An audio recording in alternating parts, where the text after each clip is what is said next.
Hello everyone, I am Himanshi from DNA Education and today we will start with chapter 4 of NCERT class 10, that is carbon and its compounds. So let's begin with the chapter. In lower classes we have already studied that an element can gain and lose electrons. If it gains electrons, it becomes an anion, and if it loses electrons, it becomes a cation. But there is one more way in which elements can take part in chemical reactions, and that is sharing of electrons. Let us see how some atoms share electrons to form different compounds. Let us begin with the example of hydrogen. In case of hydrogen, it has only one electron, and so we can represent it by a dot in its outermost shell.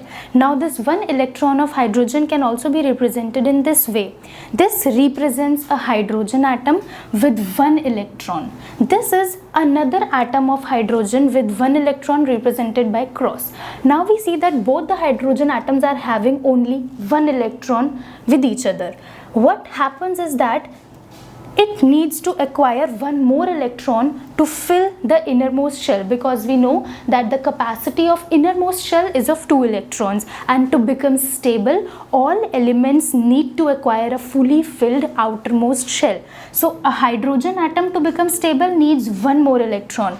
So both these hydrogen atoms will share each other's electrons. This hydrogen atom will share one electron of this hydrogen atom, and this atom will share one electron of this hydrogen atom. In this way, this is having 2 electrons now, and this is also having 2 electrons now. This pair of electrons is called the shared pair of electrons. One pair of electron is represented by one bond. This is called a single bond. So both hydrogen atoms will be bonded by one shared pair of electrons represented as H bond H. Now moving on to the next atom, which is oxygen. In case of oxygen, you can see that it has 2 shells, 2 electrons in the innermost shell, and there are 6 electrons in the outermost shell. From second shell onwards, the capacity of shell is of 8 electrons. This means that oxygen needs 2 more electrons in this shell to become stable. Now let us see how oxygen, by sharing of electrons, completes its octet in the outermost shell.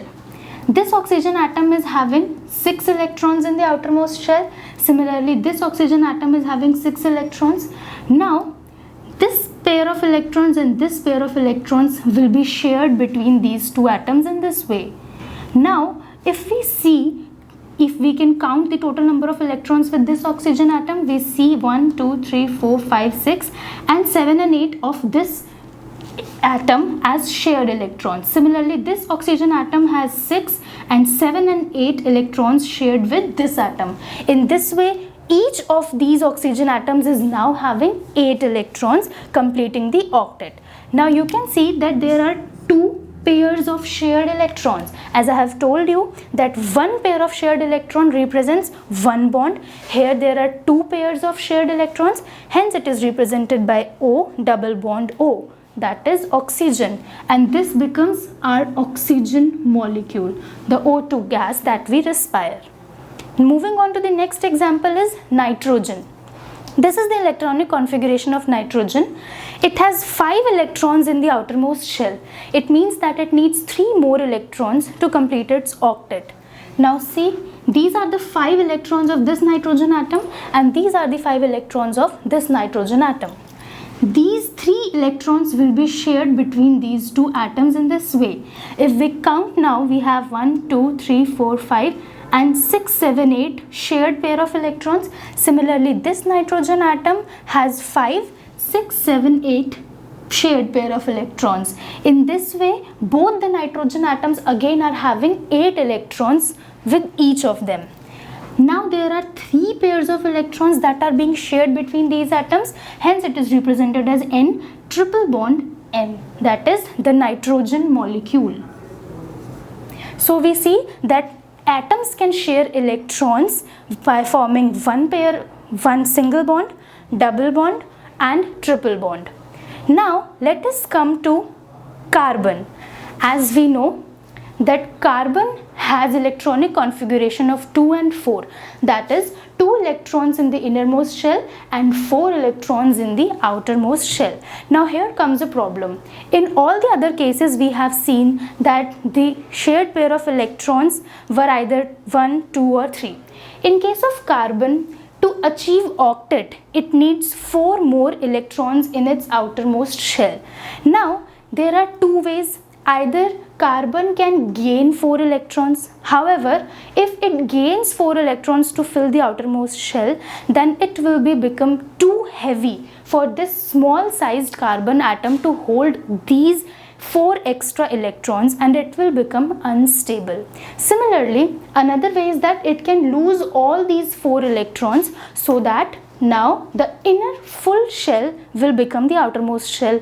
However, to remove these 4 electrons from carbon, it will require a large amount of energy, which is not feasible. Hence, both these concepts fail in case of carbon, and carbon opts for the third option, that is sharing of electrons. Hence, carbon has the capacity to share the 4 of its electrons with 4 electrons of other elements. This property of carbon is called tetravalency. Tetra means 4 and valency means tendency to share electrons. So this is one property of carbon, that is tetravalency, and another property is catenation. Catenation is the property of carbon because of which it can form bonds with a large number of small and large atoms, forming long chains. Because of these two properties of carbon, we see that carbon has a profound number of compounds, and it has developed into an altogether different branch of chemistry, which is called organic chemistry. In organic chemistry, most of the compounds we study about are the carbon compounds. Hence the name of the topic, carbon and its compounds. Because of tetravalency and catenation, carbon can form huge amount of compounds which we study in a separate branch of chemistry, that is organic chemistry. Now let us see some of the bondings in carbon. First is this case. Suppose there is one carbon atom and it has these 4 black dots representing 4 outermost electrons of carbon. Now it can share its electrons with 4 hydrogen atoms. Each of the hydrogen atom has 1 electron, which it can share with one of the carbon atom. Same is the case here. The hydrogen atom is being shared with one carbon atom electron, and the same is the case. In each of these pairs, we see that one pair of electrons is being shared. Hence, we can represent it as in this way, where carbon has formed single bonds with 4 hydrogen atoms. This can be written as CH4. So we see that in CH4 molecule there is one carbon atom combined with 4 hydrogen atoms by sharing of electrons, each forming a single bond with carbon atom. With similar process, we can say compounds like this. This is C2H4. In this, there are 2 pairs of shared electrons between 2 carbon atoms and 1 pair of shared electrons of each carbon with 2 hydrogen atoms. This can be represented in 2 ways. Either we can write it as CH2 double bond CH2, as we see that this is forming 1 CH2 and this is forming 1 CH2. So it becomes CH2 double bond CH2, or we can write it as C2H4 as a whole compound. Now moving on to the next compound is C2H2. Here you can see that the 2 carbon atoms are having 3 pairs of shared electrons, and 1 shared pair of electron is shared with 1 hydrogen atom with each of the carbon atom. It can again be represented as CH triple bond CH, or as a whole C2H2.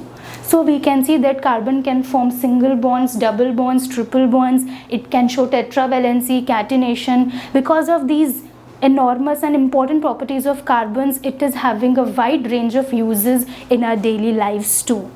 In this case now, there are 2 terms that we have to understand: saturated compounds and unsaturated compounds. When the compounds are formed by only single bonds, then it is called a saturated compound. Whereas if a compound is having double or triple bond, it is called unsaturated compounds. So we can say that CH4 is a saturated compound, whereas C2H4 and C2H2 both are unsaturated carbon compounds. That's all for today's session. For more information, please log in to www.dnaeducation.com. Thank you.